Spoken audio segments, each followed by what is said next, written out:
अभी सुबह की तो मना कर दी था। क्या हो गया? सुबह की तो मना कर दी। अच्छा, कैसे हो बच्चों? कितने लोग हैं इसमें?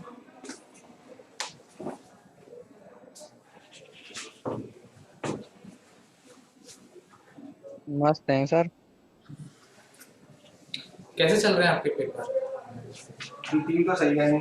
हाँ, तीन तो सही है। ठीक है।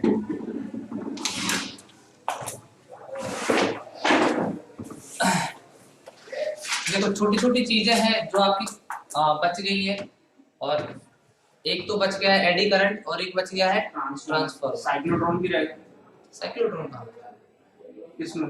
इसमें सिलेबस में है क्या? हाँ, प्रिस्क्राइब सिलेबस में है। ठीक है, तो सबसे पहले हम लोग बात कर लेते हैं एडी करंट के ऊपर। एडी करंट,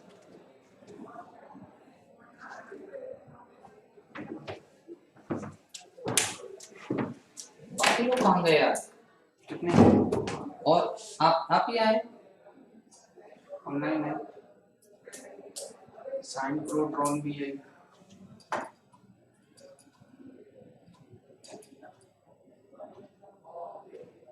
इच्छा कहाँ गई? और नहीं आए कोई?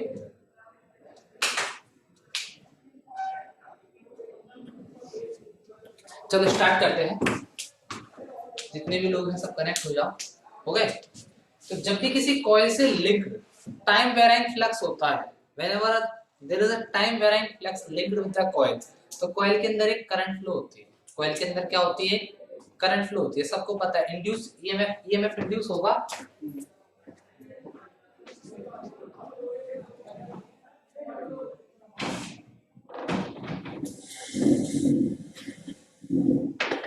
आप सोलो भी क्लास लेते हो क्या?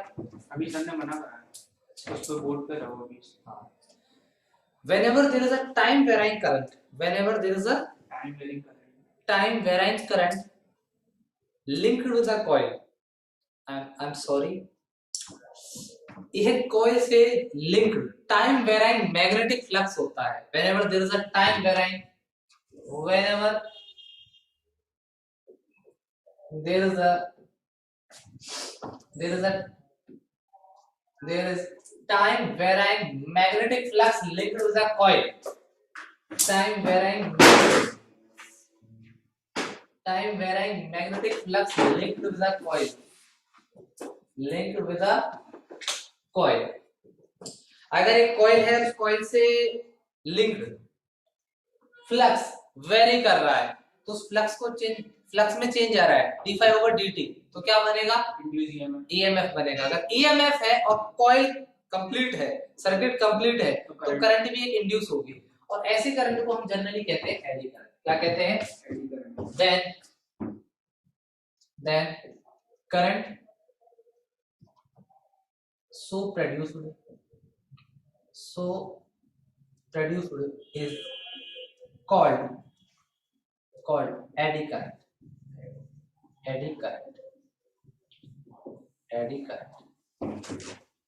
ऐसे करंट को ही हम जनरली एडी करंट कहते हैं। एडी करंट जब भी किसी कॉइल से, जब भी किसी कंडक्टर से लिंक्ड फ्लक्स चेंज हो रहा है, there is a time varying flux linked with a coil और कंडक्टर, तो उसके अंदर एक करंट इंड्यूस होती है, और उस करंट को क्या कहा जाता है? Eddy current. बहुत ज्यादा इंपॉर्टेंट है एडी करंट। आपने रेलगाड़ी देखी है, ट्रेन, ये समझ में आया?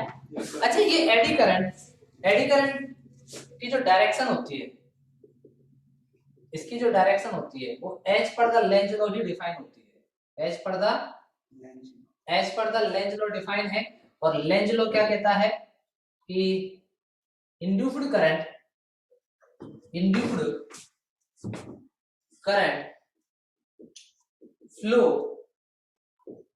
flow in such a direction, induced current flows in such a direction so it opposes its cause of generation,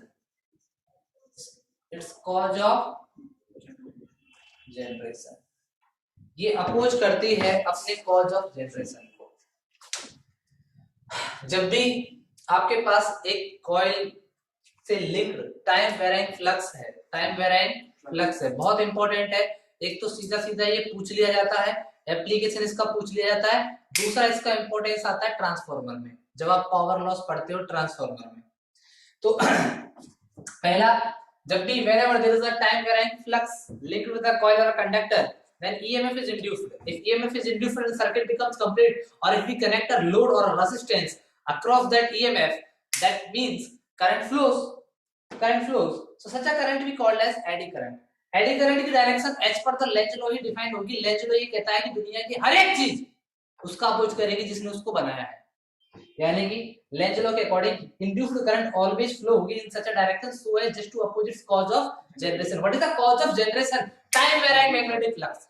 what is the cause of generation? Time varying magnetic flux. वही इसका क्या है? Cause of generation. देखो जरा कैसे, कहां ये use होती है?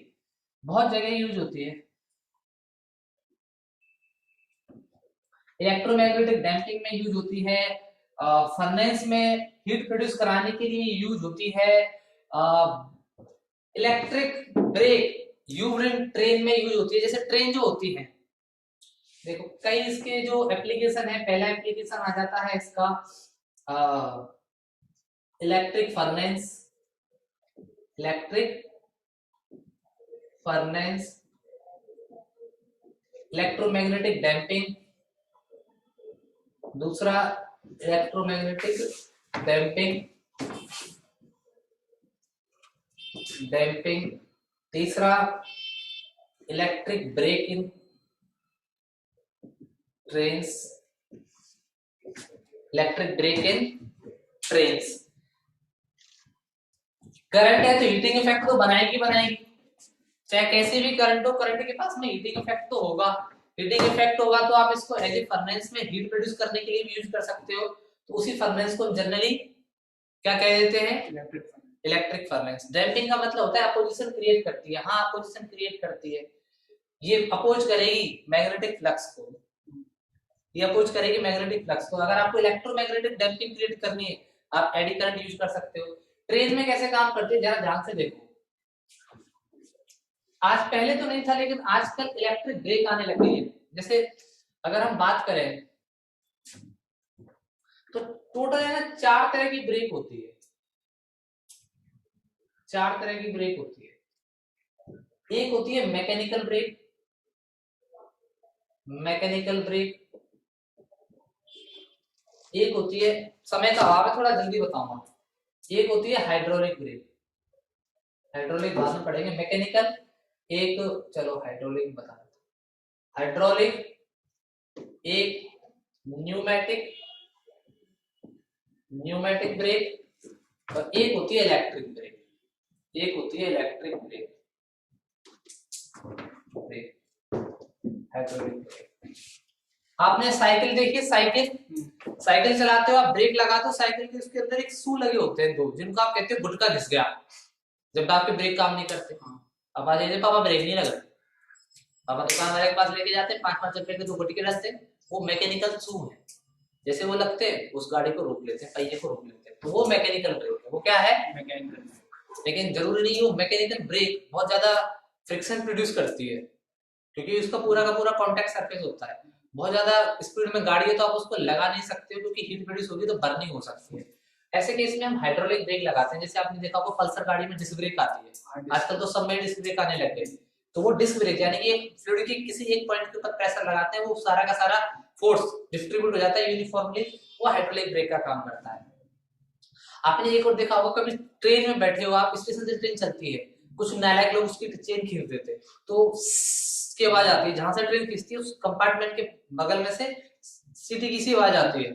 तो फिर कोई भाग के जाएगा और उसको बंद करेगा बाल्ब को, और तब जो ट्रेन आगे चलने लगती है। तो उसके पास में क्या होता है, पहिए के पास में एक एयर चैम्बर लगा होता है, एयर चैम्बर का बाल्ब होता है। जैसे आप चेन खींचते हो तो वो बाल्ब खुल जाता है, और वो एयर चैम्बर की वजह से हवा उसके अपोजिट डायरेक्शन में जाती है, तो उससे वो रुकता है। तो उसको कहते हैं न्यूमैटिक ब्रेक। उसको हम क्या कहते हैं? Pneumatic brake. अगर हम इलेक्ट्रिक ब्रेक की बात करें तो ये एडी करंट से ही होती है। एडी करंट से कैसे होती है? जो पहिया होता है ट्रेन का, क्या होता है? पहिया क्या होगा? पहिया हाँ हाँ पहिया चल रहा है, हाँ घूम रहा है कि नहीं घूम रहा? घूम रहा है। पहिया अगर घूम रहा है तो हर पॉइंट पे उसकी डायरेक्शन चेंज हो रही, फ्लक्स चेंज होगा। दोनों तरफ पहिए के मैग्नेटिक फील्ड दो लोहे के बड़े बड़े, सुनो ध्यान से, दो इलेक्ट्रोमैग्नेट लगे होते हैं। क्या लगे होते हैं? इलेक्ट्रोमैग्नेट। इलेक्ट्रोमैग्नेट लगे होते हैं पहिए के दोनों तरफ। जब ड्राइवर को ब्रेक लगानी होती है तो वहां से वो बटन को दबाता है, जैसे बटन दबेगा तो वो करंट उसके अंदर फ्लो होने लगती है। इलेक्ट्रोमैग्नेट है, करंट फ्लो होने लगी, करंट का मैग्नेटिक फील्ड बना, मैग्नेटिक फील्ड से उस पहिए से लिंक्ड फ्लक्स बनेगा, और वो फ्लक्स पहिया घूम रहा है तो वो फ्लक्स हर पॉइंट पे क्या करेगा? चेंज करेगा, करंट इंड्यूस होगी, और करंट की डायरेक्शन कुछ ऐसे होगी तो वो उसको क्या कर सके? अपोज कर सके। अब वो पहिए की मोशन की वजह से बन रहा है, तो यहाँ से पहिए की मोशन क्या होती है? डैम्प होती है, अपोज की जाती है। इसी तरह की ब्रेक को हम कहते हैं इलेक्ट्रिक ब्रेक, जो जनरली यूज की जाती है ट्रेन में। बात खत्म। ये था it's all about electro eddy current. हाँ भाई, ऑनलाइन वालों ऑफलाइन वालों सबको समझ में आया कि नहीं आया? आना बोलना पड़ेगा। हाँ यस सर। क्लियर है पूरी कहानी? जी सर। अब हम बात करते हैं ट्रांसफार्मर के ऊपर। छोटी सी कहानी है ट्रांसफार्मर, लेकिन है बड़ी जरूरी। ट्रांसफार्मर जे मींस के लिए भी काफी इंपॉर्टेंट है। ट्रांसफार्मर जे मींस के लिए भी काफी इंपॉर्टेंट है। ट्रांसफार्मर जो बच्चे नीट के लिए उनके लिए भी काफी इंपॉर्टेंट है। ट्रांसफार्मर, ट्रांसफार्मर क्या है? ट्रांसफार्मर एक ऐसी डिवाइस है जो वोल्टेज को कम करती है और ज्यादा करती है। ट्रांसफार्मर बेसिकली एक ऐसी डिवाइस है जो एक एसी ईएमएफ को इंक्रीज कर सकती है और डिक्रीज कर सकती है। तो उस डिवाइस को जनरली हम कहते हैं transformer. So transformer is a device which increase और डिक्रीज द एसी ईएमएफ। क्या होता है? एक सॉफ्ट आयरन कोर लगी होती है। क्या होता है आपके पास? एक सॉफ्ट आयरन कोर होती है ऐसे। आप YouTube पे जाके इसका एनिमेटेड वीडियो देख सकते हैं, थोड़ा अच्छा लगेगा आपको, फील आएगा, है ना? ऐसे एक सॉफ्ट आयरन कोर होती है, इसमें नंबर ऑफ टर्न्स होते हैं। इसको हम कहते हैं primary coil. It is connected to a AC EMF. ये एसी ईएमएफ से कनेक्टेड होता है।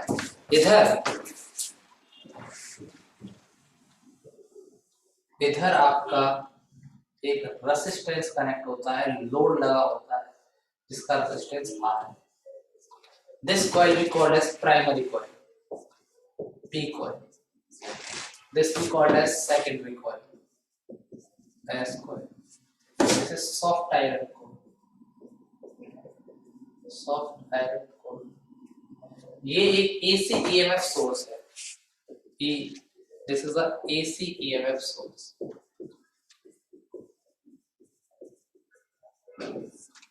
AC EMF source. ऐसी एक कहानी होती है। सेकेंडरी कॉइल है, प्राइमरी कॉइल है, एसी ईएमएफ सोर्स है, और क्या लगा है इसमें? सॉफ्ट आयरन कोर लगा है। अब क्या होता है?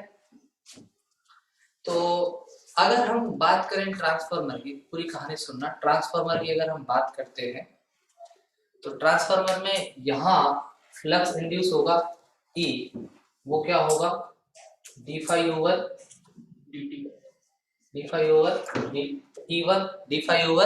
dt1। तो अगर आप E1 की बात करो तो ये क्या होगा? N1 d∅1 upon dt, N1 d∅1 upon dt। लेकिन दिक्कत ये है कि यहाँ से जितना भी फ्लक्स होगा, यानी कि जैसे इसमें आप करंट फ्लो कराओगे तो यहाँ से मैग्नेटिक फील्ड ऐसे ऐसे ऐसे, ये सारा का सारा फ्लक्स इसको मिलेगा। ये सारा का सारा फ्लक्स इसको मिलेगा। जितना फ्लक्स में चेंज यहाँ हो रहा है वो सारा का सारा, there is a flux linkage. मैं जब आपको म्यूचुअल इंडक्शन पढ़ा रहा था तो ये जो बेसिकली वर्क करता है transformer, it works on a principle of mutual induction. Mutual induction में क्या था? म्यूचुअल इंडक्शन में ये था कि, सुन लीजिए, म्यूचुअल इंडक्शन एक ऐसा फिनोमिना होता है, it is defined for pair of coils. दो कॉइल्स के लिए हम इसको डिफाइन करते हैं। Whenever there is a change in flux in a one coil, it is opposed by inducing an EMF in the second coil, तो उन दोनों के लिए हम एक कॉइल जिसका कोफिशिएंट ऑफ इंडक्टेंस L1 है, दूसरी कॉइल जिसका कोफिशिएंट ऑफ इंडक्टेंस L2 है, तो उन दोनों के लिए for a pair of coils we define by constant जिसको हमने म्यूचुअल इंडक्टेंस का नाम दिया था और उसको हमने बोला था कि m इक्वल टू के अंडर रूट L1 L2 होता है, जिसको हमने बोला था कि यहाँ पे जो k होता है लिंकेज फैक्टर होता है, फ्लक्स लिंकेज होता है। This is k equal to flux linkage factor, flux linkage factor. जब क्वेश्चन में कुछ ना गिवन हो तो हम k का वैल्यू 1 मान लेते हैं, k का वैल्यू 1, इसका मतलब there is 100% flux linkage, there is 100% flux linkage. ऐसा दो ही केस में मैंने आपसे कहा था पॉसिबल है, जब एक कॉइल दूसरी के ऊपर ओवरलैप करे, एक ही केस था जब एक कॉइल दूसरी कॉइल के ऊपर क्या करे, ओवरलैप करे, और दूसरा k का वैल्यू हो सकता है 0, k का वैल्यू 0, इसका मतलब मैंने कहा था there is no flux linkage, there is no flux linkage. No flux linkage के मैंने फिर दो केस बताए थे आपको कि दो ही केस में ये पॉसिबल है, जब या तो दोनों कॉइल बहुत दूर दूर रखी हो या फिर एक दूसरे के ऊपर परपेंडिकुलर हो। जनरली मैं आपको सीरीज कॉम्बिनेशन और पैरेलल कॉम्बिनेशन बता रहा था इंडक्टर का, तो पैरेलल में हमने माना था कि जनरली दोनों कॉइल दूर होती है, हम ऐसा मान के चलते हैं कि दोनों के बीच कोई फ्लक्स लिंकेज नहीं है। यहाँ पे हम ट्रांसफार्मर के केस में ऐसा मान के चलते हैं कि 100% फ्लक्स लिंकेज होता है, जितना फ्लक्स इसको है उतना ही फ्लक्स इसको मिला, यानी कि d5/dt इसका हुआ E2, that is n2d5/dt, d5/dt। अगर आप E1/E2 डिफाइन करो तो ये आ जाएगा n1/n1। This is what we call as transformer equation. This is what we call as transformer equation. Clear है?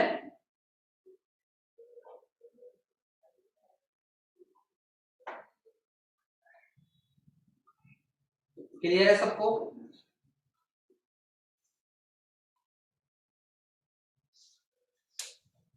ऑनलाइन वाले बच्चों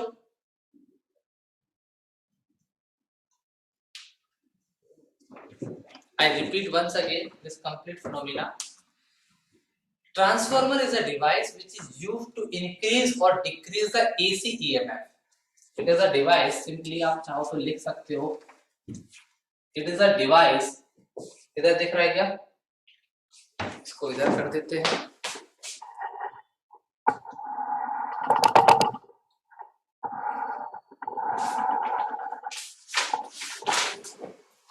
It is a device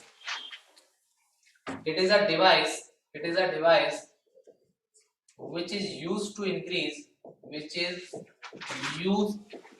increase or decrease AC EMF। एक ऐसे डिवाइस जो AC EMF को increase कर दे या decrease कर दे, उस डिवाइस को हम कहते हैं ट्रांसफार्मर। अक्सर एग्जाम में डायरेक्टली पूछ लिया जाता है बोर्ड टाइप के एग्जाम में, on which principle it works. So there is a principle over which it works, that principle we call as principle of mutual induction।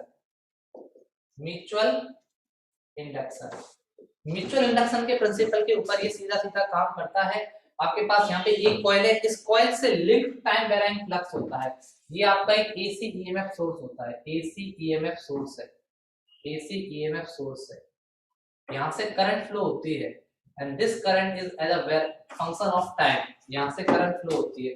इस AC EMF की वजह से यहाँ पे भी एक फ्लक्स बनता है, इससे यहाँ पे भी करंट जाती है I2, यहाँ से आपका इसका EMF E1 है तो यहाँ से करंट I1 बनेगी, तो यहाँ एक और फ्लक्स बनेगा, एक और EMF बनेगा, वो EMF इसके फ्लक्स को क्या करेगा बेटा, अपोज करेगा। ये आपकी एक कॉइल है, इस कॉइल से लिंक्ड फ्लक्स चेंज हो रहा है और इसके फ्लक्स को अपोज करने के लिए, to oppose change in the flux in coil 1, there is EMF which is induced in the secondary coil, that EMF we called as E2, और इसके अक्रॉस आपने लोड लगा दिया, रेजिस्टेंस लगा दिया, तो करंट भी इंड्यूस होने लगती, आपने इसको क्या कहा I2। तो आपने कहा कि हम मान के चलते 100% फ्लक्स लिंकेज हो रहा है, जितना फ्लक्स यहाँ वाला d5/dt, जनरली इसको आपने मान लिया d5/dt, तो उतना ही यहाँ बनेगा d5/dt, ये भी किसके इक्वल होगा, d5/dt n2, है ना। तो ये E1/E2 यहाँ से क्या आ जाएगा, n1/n2। This is what we called as transformer equation. सीधा सीधा लिख लीजिए, इंपॉर्टेंट है ये। बहुत जरूरी है, सीधा क्वेश्चन यहीं से आता है।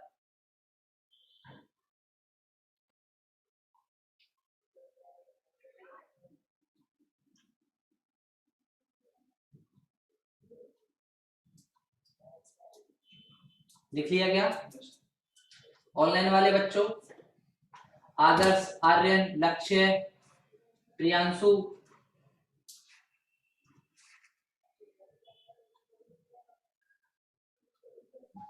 Yes sir. लिख रहे हो कि सीधे आगे बढ़ो?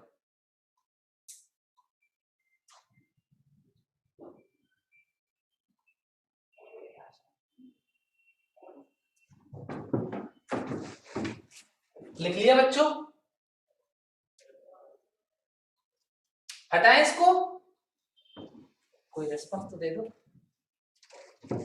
हटाओ हटाओ। नेक्स्ट आता है बेटा power relation in transformer. Next is बहुत इंपॉर्टेंट है, सीधा सीधा सुनते चलिए। Power relation in transformer.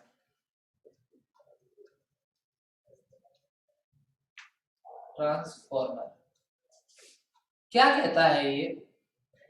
Power relation in transformer की अगर हम बात करें तो क्या कहता है, सुनो। अभी मैं यहाँ पे बहुत ज्यादा डिटेल में बता नहीं रहा हूँ, थोड़ी देर बाद हम इसके ऊपर चर्चा करेंगे कि पावर लॉस कितना होगा।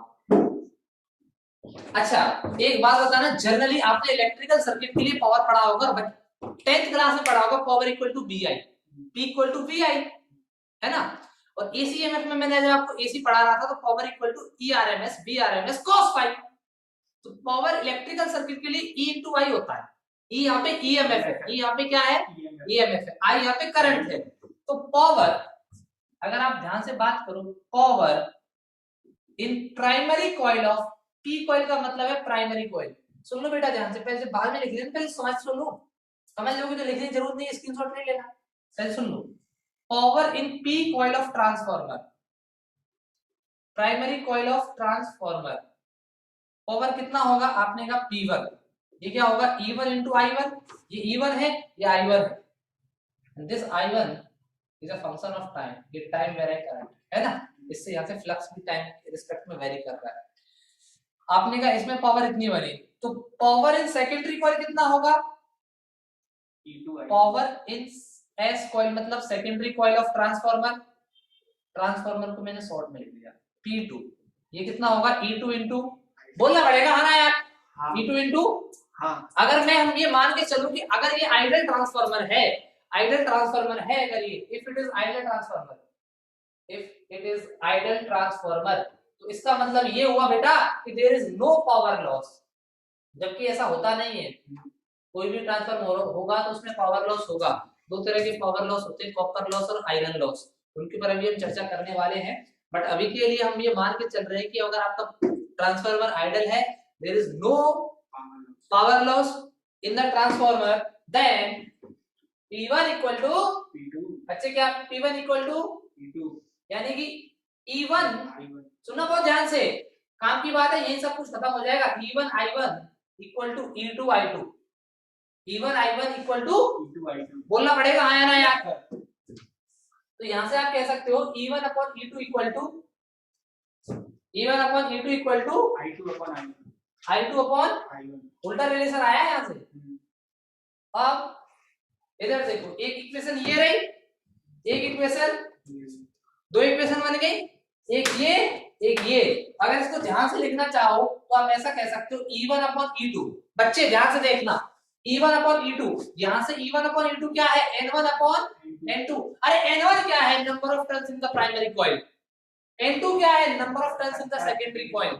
N1 है बच्चे number of turns in P coil, P बोले तो प्राइमरी। N2 क्या है बेटे? Number of turns in secondary, number of turns in secondary coil. अच्छा बेटा E1 अपॉन E2 तो आपको मिल गया N1 अपॉन N2, यहां से E2 E1 I1 E2 E1 upon E2 मिला I2 upon I1, I2 upon, ये इक्वेशन सीधी यूज की जाती है ट्रांसफार्मर के केस में। अब आपको दिखेगा नहीं, थोड़ा सा मैं इसको घुमा देता हूं, मुझे लग रहा है इक्विलिब्रियम कंडीशन आ गई, इधर का और उधर का दोनों बैलेंस हो गया। क्यों बच्चों? अब इसको आराम से लिख लो फटाफट से, जल्दी, ज्यादा टाइम है नहीं हमारे पास।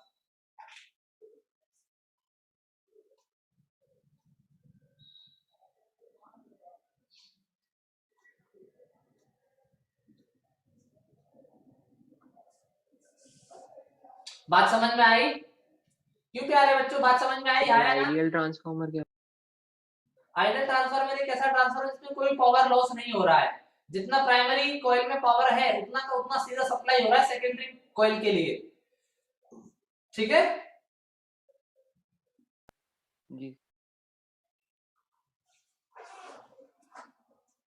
मान लो अगर पावर लॉस होता, वैसे तो हम इसको पढ़ने वाले हैं, अगर if there is power loss, if there is, आप पूछ लिया तो अभी हम यही थोड़ा सा इसको क्लियर कर ही लेते हैं। If there is power loss PL in the transformer, सुनना बहुत ध्यान से, अगर आपके पास ट्रांसफार्मर में पावर लॉस है तो आप ऐसा कह सकते हो बच्चों, अगर आपके पास ट्रांसफार्मर है और उसमें पावर लॉस PL है तो यानी कि सप्लाई पावर कितना है?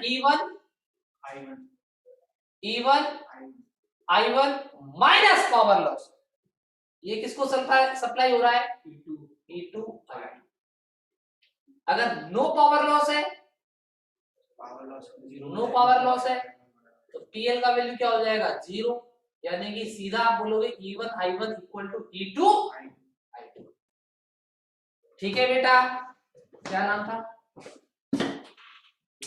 हाँ बेटा जी। हाँ बच्चे क्लियर? हाँ बेटा क्लियर है सबको?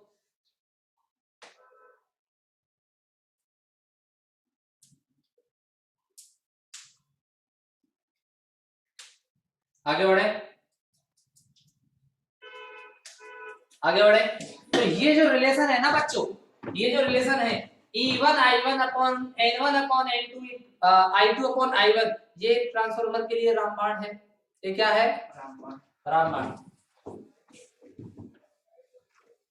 अब हम बात करते हैं टाइप ऑफ ट्रांसफार्मर, थोड़ा सा पावर लॉस, फिर एफिशिएंसी ऑफ ट्रांसफार्मर और उसके बाद खत्म, स्वाहा। थोड़ा सा सुनिए तो, यार ये रह गया था क्या हमसे?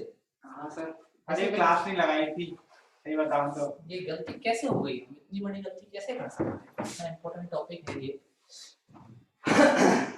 सीधे केस स्टडी बनेगी। हाँ सीधे केस स्टडी बनेगी, सैंपल पेपर में तो केस स्टडी बनेगी सीधे। अच्छा अच्छा, इसके क्वेश्चन है क्या? हाँ अब समझ में आया? अब आ रहा है, थोड़ा थोड़ा समझ में आया? अच्छे से देखो, types of transformer, types of transformer. बेटे गुड्डू, ये सर हम लोग क्लास में बहुत याद करते हैं। अभी बोर्ड चल रहे हैं। टाइप्स ऑफ ट्रांसफार्मर, बच्चे को पता चल चुका है अब तक कि ट्रांसफार्मर एक ऐसी डिवाइस है जो वोल्टेज को इधर इंक्रीज कर रही है और डिक्रीज कर रही है। वोल्टेज को तो बढ़ा रही है, वोल्टेज को हटा रही है, हटा रही है। उसी को हमने क्या कहा? ट्रांसफॉर्मर। ट्रांसफार्मर किसके ऊपर काम कर रहा है? प्रिंसिपल ऑफ म्यूचुअल इंडक्शन के ऊपर। एक सॉफ्ट आयरन की कोर है, एक तरफ प्राइमरी कॉइल, एक तरफ सेकेंडरी कॉइल। हम मान के चल रहे हैं कि कोई पावर लॉस नहीं हो रहा है, जितना पावर इधर बन रहा है उतना पावर इसको सप्लाई हो रहा है, ऐसा कुछ कहानी है, नो पावर लॉस ऐसा। ये ट्रांसफार्मर इक्वेशन है, इसको आपको याद रखना है। E1 is the flux in the primary coil. I am sorry, E1 is the EMF in primary coil. आज बहुत गलती हो रही है, कैसे? EMF in P coil, EMF in secondary coil, EMF in secondary coil, secondary coil। ये AC EMF होते हैं? यस सर, AC EMF है। ये number of turns in primary coil, number of turns in primary coil, P coil, I2 this is the current induced in the secondary coil। अब हम बात करते हैं टाइप्स ऑफ ट्रांसफार्मर। दो तरह के ट्रांसफार्मर होते हैं, एक स्टेप अप और एक स्टेप डाउन। स्टेप अप और स्टेप डाउन। स्टेप अप क्या है? जो वोल्टेज को इंक्रीज कर रहा है, जो वोल्टेज को क्या कर रहा है? इंक्रीज कर रहा है। स्टेप डाउन क्या है? जो वोल्टेज को कम कर रहा है। बच्चे ध्यान से देख, दो तरह के ट्रांसफार्मर है। स्टेप अप सीधा क्वेश्चन आता है, सीधा, बस थोड़ी थोड़ी चीजें हैं बस जो आपको याद रखनी है। स्टेप अप ट्रांसफार्मर पहले सुन लो, बाद में लिख लेना पूरा आंसर लिखिएगा। देखना तो कुछ है नहीं, स्क्रीनशॉट ले लेना बस, पहले सुनते चलो पूरी कहानी को। रामायण है, बहुत अच्छी रामायण है। स्टेप अप ट्रांसफार्मर एक ऐसा ट्रांसफार्मर जो वोल्टेज को क्या कर रहा है, इंक्रीज कर रहा है, ये यानी कि ईएमएफ को इंक्रीज कर रहा है, ईएमएफ को इंक्रीज कर रहा है, यानी कि सेकेंडरी ईएमएफ कॉइल में जो ईएमएफ होगा वो ज्यादा होगा इससे E2 E1 से E1 से। ऐसा कहानी है, हमें ढाना बोलना पड़ेगा। E2 क्या है, ज्यादा है। एक ऐसा ट्रांसफार्मर जो ईएमएफ को इंक्रीज कर रहा है, उसी ट्रांसफार्मर को हम स्टेप अप ट्रांसफार्मर कहते हैं। ईएमएफ को इंक्रीज कर रहा है, यानी कि सेकेंडरी कॉइल में जो ईएमएफ बन रहा है वो ज्यादा है किससे, प्राइमरी वाले से। तो ये तो तभी पॉसिबल है, बच्चे को पता है E1 I1 equal to E2 I2। अगर E1 ज्यादा है E2 से, आई एम सॉरी, अगर E2 ज्यादा है E1 से, E2 ज्यादा है E1 से, तो I2 क्या होगी, कम होगी किससे, I1 से। E2 ज्यादा E1 से कम हो सकता है प्यारे बच्चे, E2 ज्यादा कम हो सकता है E1 से। बच्चे को पता है E2 upon E1 N2 upon N1 होगा। हाँ ना बोल यार, यस सर, हाँ ना बोल इधर से, yes sir, upon N2 upon N1 होगा। हाँ, अगर हम कहें E2 बड़ा है E1 से, तो यहाँ से आप कह सकते हो N2 बड़ा होगा नंबर ऑफ टर्न्स ज्यादा N1 से। यानी कि अगर एक ऐसा ट्रांसफार्मर जिसकी सेकेंडरी कॉइल में नंबर ऑफ टर्न्स ज्यादा है प्राइमरी कॉइल से, स्टेप अप ट्रांसफार्मर है, वो ईएमएफ को बढ़ाएगा। अगर number of turns in S coil is greater than number of turns in P coil, primary coil, तो ये जो कंडीशन बनेगी स्टेप अप ट्रांसफार्मर बना, स्टेप अप ट्रांसफार्मर बना। बात समझ में आई? यस सर, बात समझ में आई? आना बोलना पड़ेगा। Yes sir. हाँ इधर वाले बच्चों, हाँ बेटा, हाँ हाँ सर। अच्छा देखिए थोड़ा सा फटाफट देख रहे हो, इधर देखो फटाफट, 2 मिनट का टाइम मिल रहा है।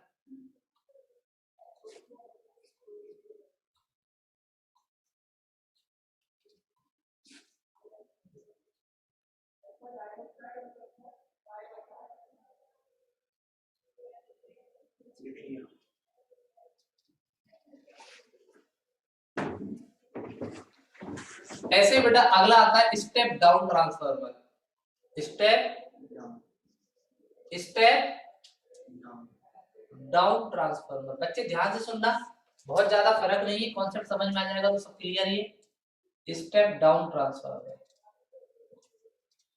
स्टेप डाउन ट्रांसफार्मर कैसा ट्रांसफार्मर होता है, जो ईएमएफ को डिक्रीज कर रहा है बेटा, ईएमएफ को क्या कर रहा है, डिक्रीज, यानी कि जो सेकेंडरी कॉइल में जो ईएमएफ बन रहा है वो कम है, यानी कि वो डिक्रीज हो गया, यानी कि वो क्या हो गया, डिक्रीज।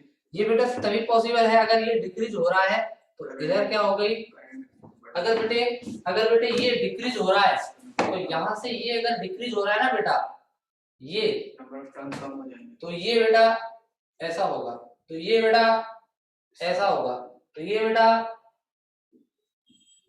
हाँ बेटा समझ में आ गया, बात करो बेटे।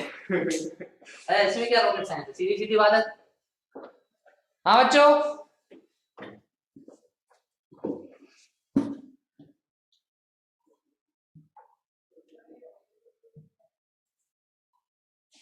सर एरर खत्म हो गया? उधर चल रहा है, रिकॉर्डेड लेक्चर ले लेना, बहुत प्यारा पढ़ा है। हाँ सर, वो तो लेनी पड़ेगी।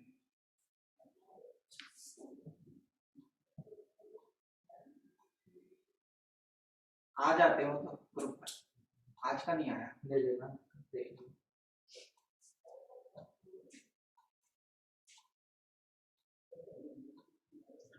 रफ करें, रफ करें,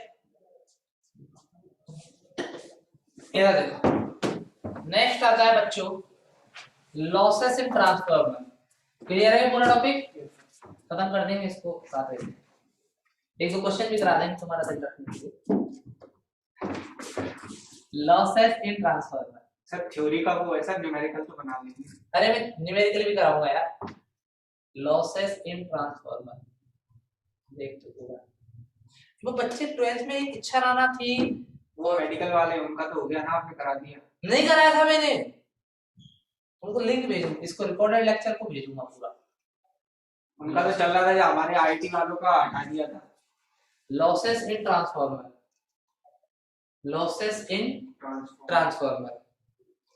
देखो दो तरह के लॉस होते हैं ट्रांसफार्मर में, two type of losses are there in a transformer. एक होता है कॉपर लॉस और एक को कहते हैं हम आयरन लॉस। क्या कहते हैं? Iron loss. कॉपर लॉस और आयरन लॉस। Iron loss. बात समझ में आ रही है? आवाज आ रही है बच्चों? जी कॉपर लॉस क्या होगा, ध्यान से देखना, इसको तो लिख ही रहने देते हैं। सबसे पहले इंपॉर्टेंट है कॉपर लॉस। दो तरह के लॉस होते हैं कॉपर लॉस। बात ध्यान सुनना, थ्योरी वोरी में इसके ऊपर ज्यादा डिटेल में जा नहीं रहा हूं। कॉपर लॉस किसको कहते हैं?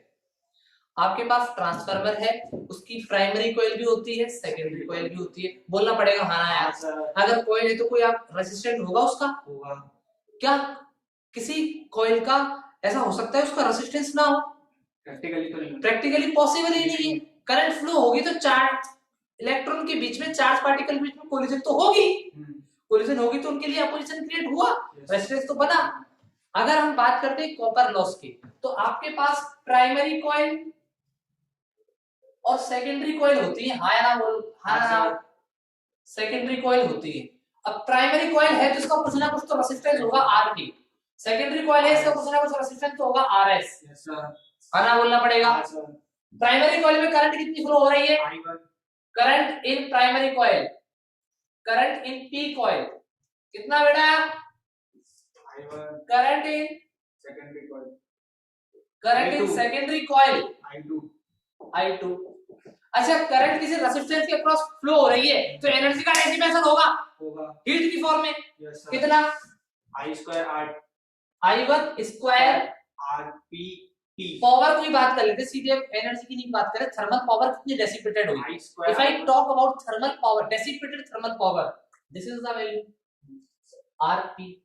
अगर हम इसकी वजह से देखें, this is the thermal power dissipated, thermal power I square RP, I1 square. ऐसे इसमें कितना पावर का डेसिपेशन होगा? R1। तो टोटल कॉपर लॉस की वजह से कितना हुआ? टोटल लॉस कितना हुआ यहाँ पे पावर का loss? I1 square RP plus I1 I2 square RS। This is the power loss.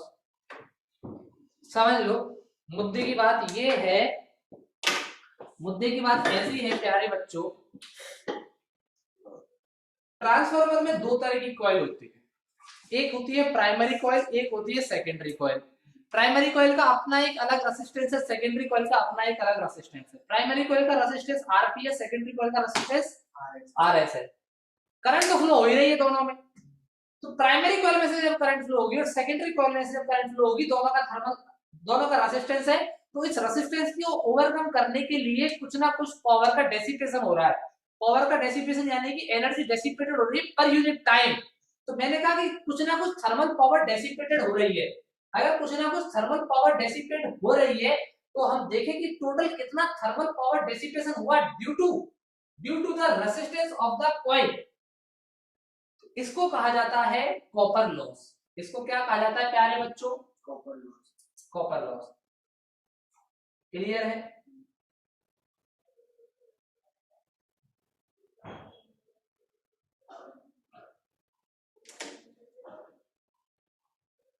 Rough करें? लिख रहे हो तो लिख लो, 2 मिनट सेंटर जा रहे हैं। हाँ, नए सेंटर जा रहे हैं। ऐसा नहीं जा हाँ, यही तो आगे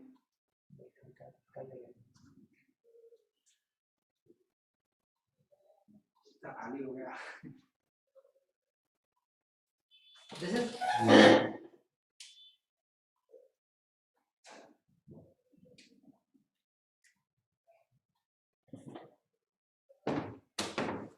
is power loss, copper power loss. इसको TLC कहते हैं, TLC कहते हैं।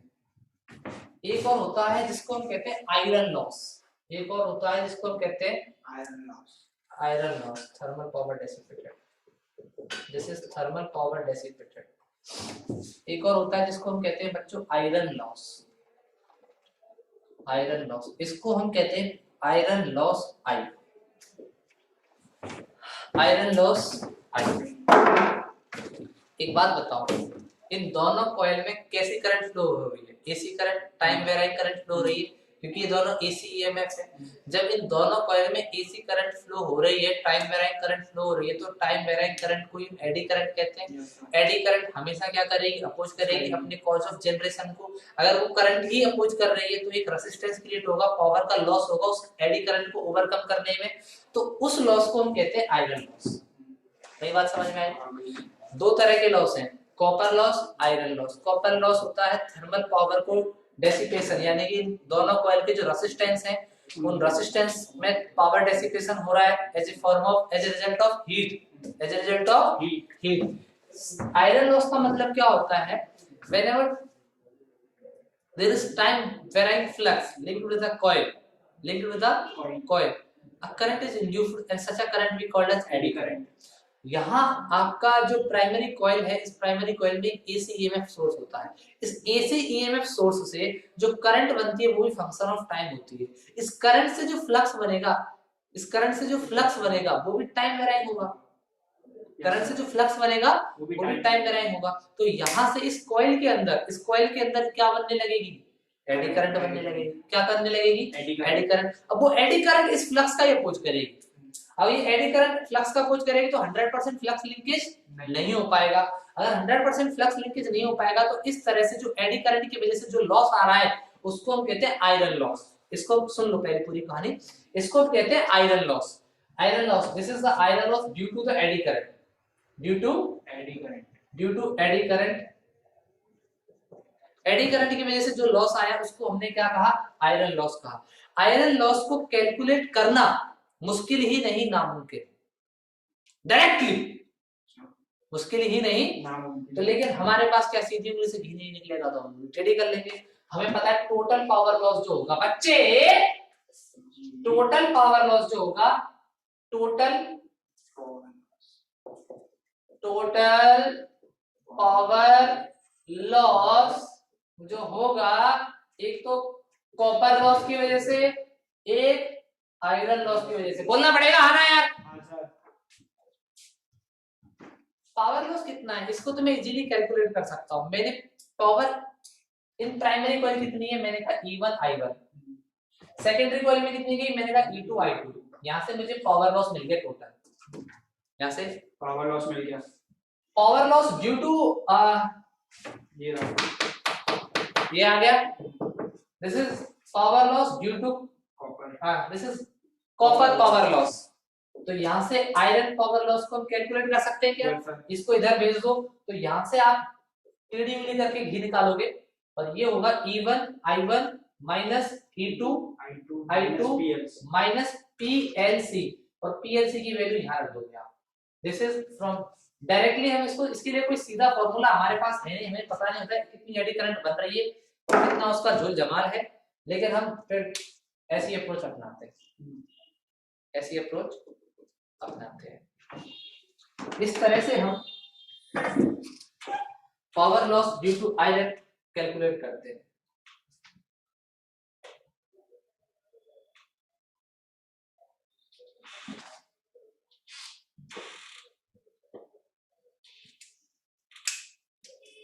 बात समझ में आई? एक आध क्वेश्चन अभी हम क्लियर है क्या बच्चों?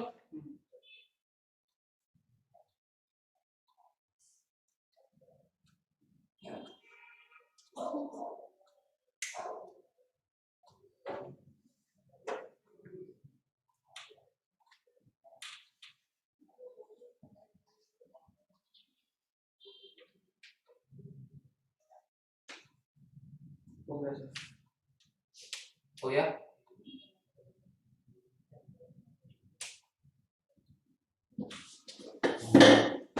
अब हम बात करते हैं एफिशिएंसी ऑफ ट्रांसफार्मर। अब ना ये जो मैंने जो डिस्कस किया है इतना सब कुछ, इससे आप जी मींस के भी ट्रांसफार्मर के क्वेश्चन निकाल लेना, सारे हो जाएंगे। ट्रांसफार्मर एक इजी टॉपिक है, यहाँ से छोटे छोटे प्यारे प्यारे से क्वेश्चन आते हैं। कोशिश करना कि आज ही घर पे जाके सारे टीवाईक्यू इसके निपटा दो। अब हम बात करने वाले, अब ट्रांसफार्मर में कुछ भी नहीं बचा, पूरा खत्म। Efficiency of transformer, efficiency of transformer, efficiency of transformer, efficiency of transformer. क्या कहता है एफिशिएंसी ऑफ ट्रांसफार्मर? अगर कुछ ना कुछ पावर लॉस है, if there are some power loss, if there are some power loss in the transformer, if there are power loss that is PL in transformer, if there are power loss in transformer, तो आप मानते हो अगर power loss हो रहा है तो power in secondary coil हमेशा लेस देन होगी बेटा पावर इन प्राइमरी कॉइल। बोलना पड़ेगा क्योंकि पावर लॉस हो गई है। जितना प्राइमरी कॉइल सप्लाई कर रही है क्या उतना उसको पहुंच पाएगी? नहीं पहुंच पाएगी क्योंकि पावर लॉस है। और हम मान के चल रहे हैं कि पावर लॉस हो रहे हैं। हमने ये वो गलतफहमी छोड़ दी कि हमारा ट्रांसफार्मर अब क्या है, आइडल, क्योंकि दुनिया को पता चल चुका है अब तक कि आइडली कोई चीज एग्जिस्ट नहीं करती है। अब हमने पावर लॉस भी पढ़ लिए तो हम अब उस चीज को अपनी कंसीडरेशन में ले रहे हैं कि there are power loss in a transformer, that means तो फिर कभी भी पावर इन सेकेंडरी कॉइल हमेशा लेस देन होगी power in the primary coil से। अगर power in the secondary coil less than है प्राइमरी कॉइल से तो बच्चे को पता चल गया कि E2 I2 लेस देन होगा आपका E1 I1। और अगर आप अभी भी इसको निकालना चाहते हो कि E2 I2 कितना होगा तो मैंने कहा भैया E1 I1 सप्लाइड पावर, इसमें से कर दो माइनस पावर लॉस, कितना ही आ जाएगा। एफिशिएंसी कितना होता है? Power external power at secondary coil और power delivered by primary coil, power delivered by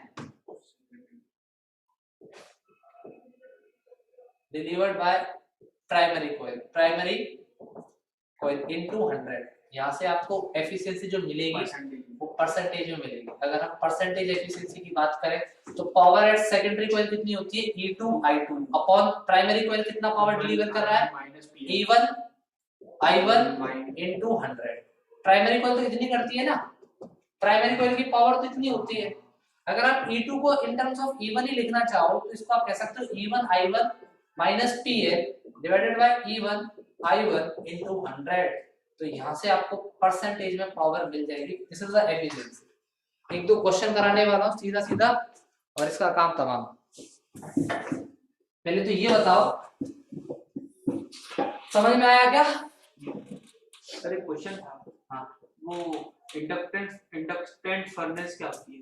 induction furnace ये यही होती है रिकरेंट के ऊपर जो काम करती है। बस बात खत्म। उसका अपने टेस्ट में एक क्वेश्चन आया था।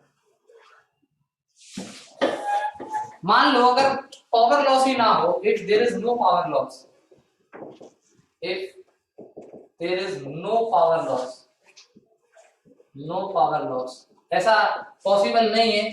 जनरली आप आइडल ट्रांसफार्मर के लिए ऐसा मान के चलते हो, for the idol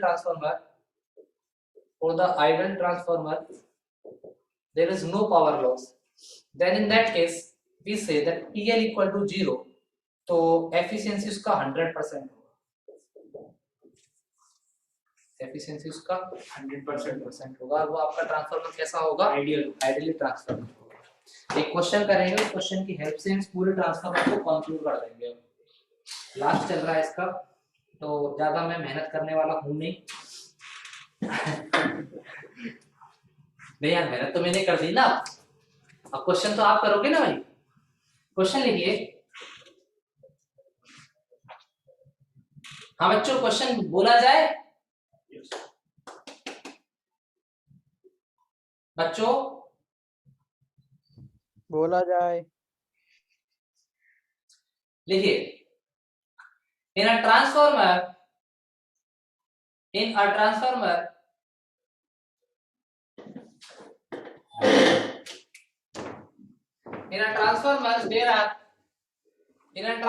there are 10,000 turns in the primary coil in a transformer there are 10,000 turns in the primary coil. Number of turns in the primary coil is 10,000 and 25,000 turns in the secondary coil. 25,000 turns in the secondary coil.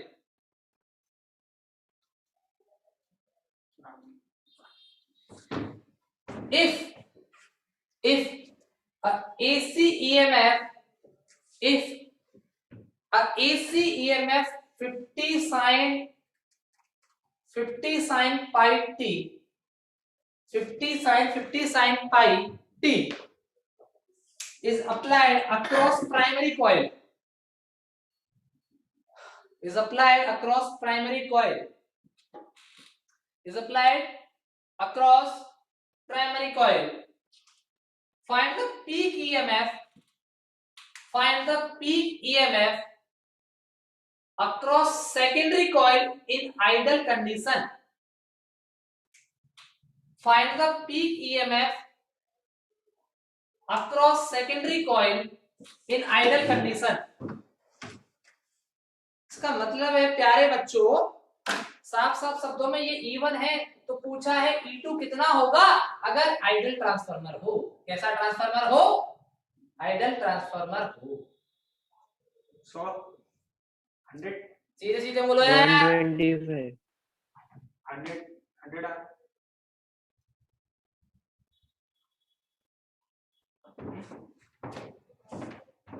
E1 upon E2 बच्चा बोलेगा NP upon NS। NP upon NS, तो बच्चा बोलेगा E2 upon E1 कितना होगा? NS upon NP। E2 कितना होगा? E2 कितना होगा? 20 NS upon NP into E1। NS कितना है? Number of turns in secondary coil 25,000 upon number of turns in primary coil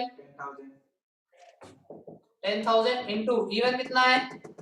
E1 50 आ जाता अड़ा 1 0 2 0 से 2 0 1 0 से 1 0 ये से ये 25 इंटू 5 125 वोल्ट। बात खत्म रे।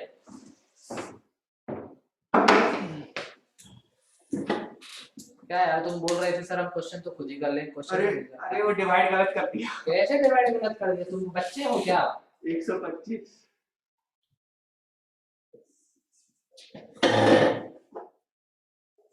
अगला क्वेश्चन लिखिए। बात समझ में आई? अरे बताओ यार क्लियर है कि नहीं है? ऑनलाइन वालों क्लियर है सर। सबको क्लियर है? अगला क्वेश्चन लिखिए। फॉर अ ट्रांसफार्मर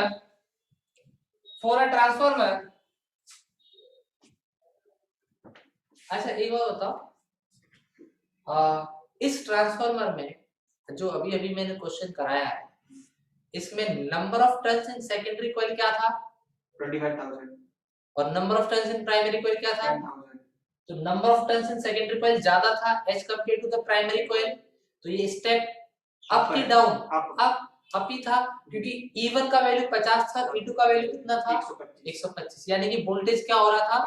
बढ़ रहा था। तो आपने थोड़ा सा दिमाग में कंक्लूजन निकाल लिया करो कि ट्रांसफार्मर में नंबर ऑफ टर्न्स इंक्रीज हो रहा है सेकेंडरी कॉइल में, तो स्टेप अप है। Number of turns in secondary coil decrease हो रहा है तो स्टेप डाउन है। जो भी कंक्लूजन मिलेगा सेकेंडरी कॉइल से मिलेगा। देखिए a transformer has turn ratio, a transformer has turns ratio ns upon np equal to 4। कैसा ट्रांसफार्मर हुआ? Step up. ns upon np 4 दिया है। Step down. अरे नालायक थप्पड़ मारूंगा ये खींच के। ns equal to 4 times of np है। स्टेप 4 टाइम्स ऑफ np है, यानी कि सेकेंडरी में जो नंबर ऑफ टर्न्स होगा वो प्राइमरी से 4 टाइम्स ज्यादा होगा। तो नंबर ऑफ टर्न्स ज्यादा तो ईएमएफ भी ज्यादा। Step up. If a transformer has turns ratio ns upon np equal to 4, a 200 volt AC voltage is applied across primary a 200 volt AC EMF, a 200 volt AC EMF is applied across primary coil. A 200 volt AC EMF is applied across primary coil and it carries 1 ampere current. E1 का value 200 है, I1 का value 1 है, and it carries 1 ampere current. 1 ampere current. Find the current in the secondary circuit. Secondary coil बोल सकते हो. Find the current in the secondary coil. Sir, it carries. It carries 1 ampere current. बस उसके बाद में है Find the find the current in the secondary coil if transformer has 80% efficiency. Find